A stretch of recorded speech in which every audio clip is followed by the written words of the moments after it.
last 90 minutes. Had absolutely everything, didn't it? Didn't it? And we'll try and get through it all. We'll do our very best. Just to make you smile once more, because you are now 3 played, 3 won, 9 points on the board. The maths tell us that if you draw at home in your next game against Atletico Madrid, you're likely to make it through. A win in that game absolutely guarantees it.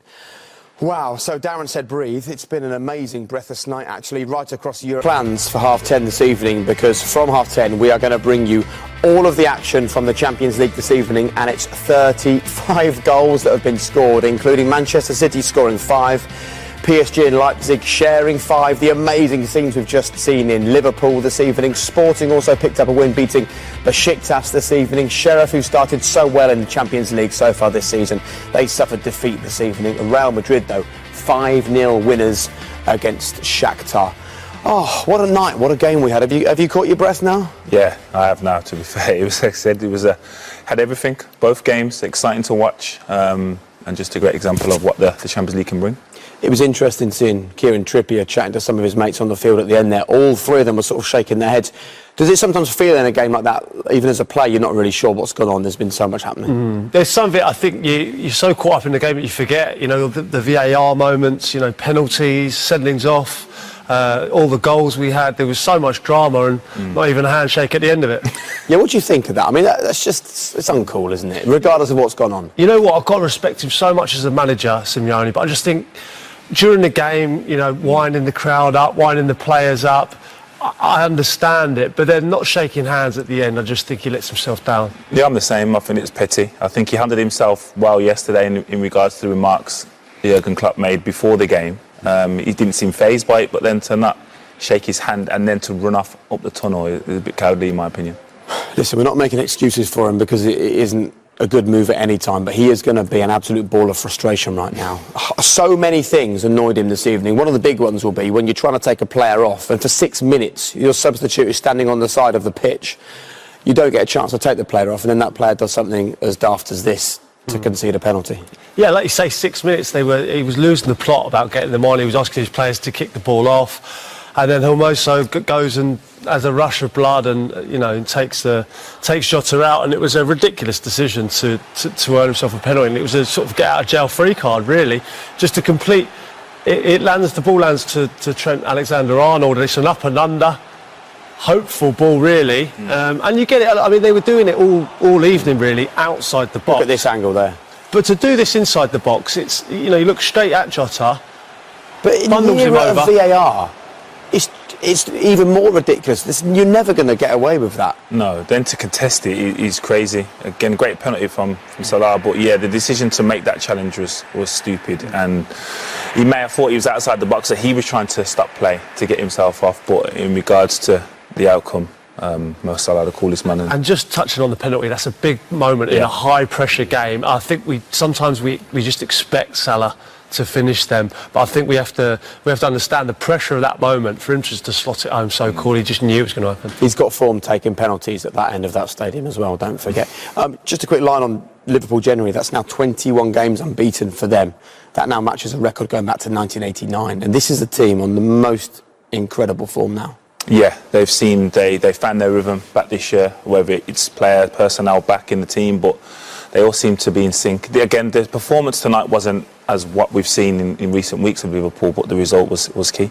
Yeah, for all these good results, I think you're right to say that this evening they will breathe a bit of a sigh of relief. I mean, not least the fact that it could very easily have been 3-3 if the referee had gone to the monitor at the side of the pitch and come to a different decision. Yeah, I think the right decision was made. I could see why it could have been a penalty, but when he's reviewed it, I think Menez has made a meal of it. I think if he goes down with a bit more natural... doubt he's definitely dived, but I thought it was slightly clumsy, and I thought when he's given the penalty, I thought then he's not going to overturn it. But had it been the other way round, you know, if he hadn't given the penalty, then I think he sticks with his decision. I think in the Premier League, that's what we'd have seen.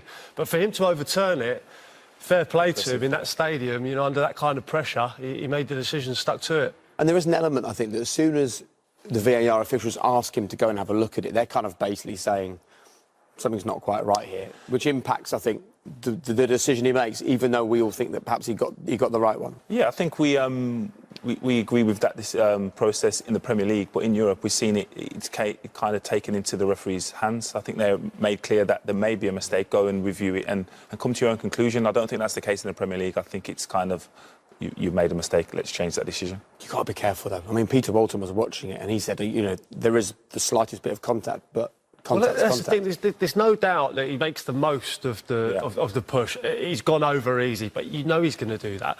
But there is slight contact, so it could quite easily have been a penalty, that.